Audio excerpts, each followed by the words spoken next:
Aston Martin is a team that will be extremely optimistic in the next couple of years, including this year and beyond. After the statement from the new team principal, Andy Cowell, it's safe to assume that the goals are set extremely high in Silverstone. Although the work of Newey and Cardille, as well as Cowell, is yet to be seen in 2026, the impact they could make in 2025 shouldn't be underestimated. With a two-time world champion in one of their seats, maybe we could see a dark horse emerging in Aston Martin after all. But if this were to happen, how much value would it bring to the team? More importantly, will it help them in the pursuit of Verstappen? It's safe to say that one of the greatest disappointments in the past couple of years was Aston Martin because of where they started the season in 2023 and where they ended up in 2024. Contrary to them, McLaren started the first race in 2023 with 2 DNFs and ended up as the Constructors' Champions in 2024. Andy Cowell, the new team principal of Aston Martin, believes that they could follow the same pattern as well. When addressing the team in a speech, Andy Cowell said, "Can we win the championship in 2025? Who thinks we can? Look what McLaren did. Why can't we?" One very important aspect that Aston Martin is hoping to benefit from is the upgrades brought to 2024. Even though most of them were dubbed as failures because they didn't do any good to the car, rather slowed it down, Cowell is adamant that it's enough to give them a competitive spirit compared to the rest of the grid. An area in which the team will work heavily is the confidence in the upgrades before the race weekend, which is probably the reason why the upgrades in 2024 weren't nearly as good as originally anticipated. Furthermore, Cowell said, "There is no lack of effort throughout the team. We definitely won the World Championship for the most updates in 2024, but those updates didn't deliver the lap time. What everybody wants in this business is to deliver lap time. That's not to say we must get it right every time. I've seen statistics that show in true research and development environments, a 20% success rate is high. If we can get that, then it's good. But the difference is that this needs to happen at the AMR Technology Campus and not at the track. It's definitely a fresh breeze in Aston Martin when you bring in such an experienced and valued engineer from Mercedes. On top of that, Newey and Cardille are yet to contribute with their work as well. Yes, the goal is to be highly competitive from 2026 onwards with the Honda engines, but with the regulations being so strict and with Newey understanding the concept of the car much better than his predecessors in Aston Martin, it will definitely be an upward curve for 2025 as well. Here is the big issue.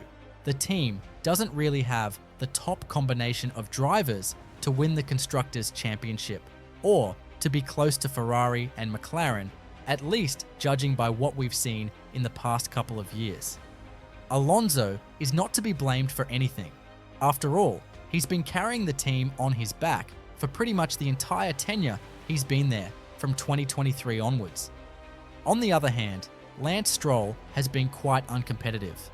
With mistakes like the one in Brazil, where he crashed out on the formation lap, you could easily see the difference and the problem as to why the team is incapable of winning anything. To say that they could fight for the championship in 2025 might be a bit of a far-fetched scenario because the work of Newey starts on the 1st of March. And by then, the team will already have a car ready to hit the tracks on the 16th of March. Of course, now that the new regulations are upon us, the lower bracket teams are highly unlikely to invest a lot in 2025 and will instead focus on 2026. And while Aston doesn't belong in this category, they might be the first out of the top 5 teams to follow the path of the teams that we just talked about. But C believes that the goal is not just 2026, but the years that are to follow as well. When we're talking about the long-term focus on the Silverstone-based squad, he continued, 2026 is a huge opportunity for us, but it's not just about 26. It's about 27, 28, 29, and 30. It's about building a team that can achieve sustained success. Yes, 2026 is important, but it's just another step on the journey. 2025 is also an important step on our journey, and we are focused on improving our performance this year and carrying positive momentum into 2026. We must not underestimate the scale of the challenge to bring all these elements together. We've got to make the transition from a customer team to a works team at the same time as the new regulations come into play. And we've got to design and manufacture our own gearbox along with other components of the car that have previously been supplied to us by Mercedes. That is the other factor that Aston Martin is looking to capitalize on heavily from 2026 onwards, the Honda partnership. We've seen how much success Red Bull has had with the Japanese manufacturer, and of course, it's something that will always beg the question, is there more in the bag for Honda, or did they reach the pinnacle of motorsport with Red Bull in the past couple of years? Sure, they didn't win the Constructors in 2024, they didn't even finish second. But if you were to look at Perez's performance, you would understand that it's not really the engine supplier that was the problem. The relationship between Honda and Red Bull is very complicated because technically, Honda is supplying the intellectual properties of their engine to Red Bull, who will enter the 2026 season as rookies in the engine manufacturer pool of F1. Nevertheless, Honda will have all of this knowledge transferred to Aston Martin, and it is probably one of the reasons why Nye decided to leave there and have a greater role in the executive order. Despite the new facilities in Silverstone that really are magnificent from a technical point of view, still, the risk of the upgrades being produced and tested in the facilities and them not matching the on-track performance is a risk that C is ready to take on. It was something that he had to deal with quite often at Mercedes. When talking about it, he said, "There will always be the risk of data not quite matching up with what we find on the circuit, but our simulations can give us a robust steer, and I'm confident that we can get to the point where we're right 90% of the time." That is the level that World Championship winning teams are operating at, so that needs to be our aim at a minimum. All of this is bringing a question to the table. Will Aston Martin prove to the rest of the world that they have what it takes to bring Verstappen on board? Of course, the seat that he will likely take is Alonso's, because of the nepotism in Aston Martin that is plaguing the performance of the team.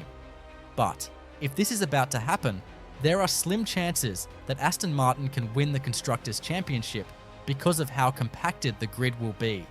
Therefore, the goal would probably be the Drivers' Championship at first. If somehow the team manages to confront Lawrence Stroll, or even threaten him with high-profile departures in order to replace his son at the second seat, then it would be a different story for the Silverstone-based squad. The chances are definitely there. We've heard a lot from Jose Verstappen, and it's obvious that the Dutchman doesn't see a bright future for his son in Red Bull if things continue the way they have been. So, if something doesn't change drastically, which is a belief that Max has as well, then the championship in 2025 will be out of reach. The goal for Verstappen is clear. He either wins races in a car that can win races, or he is out of the team and looking for another one. He already won the championship in the third fastest car, so proving something more than that is not really on the cards for Max. With all this in mind, do you think that Aston Martin does have what it takes to be competitive in 2025? And more importantly, do you think that they will be the favourites to compete for the Drivers' Championship in the new regulations and lure Verstappen with their package? Let us know in the comments below.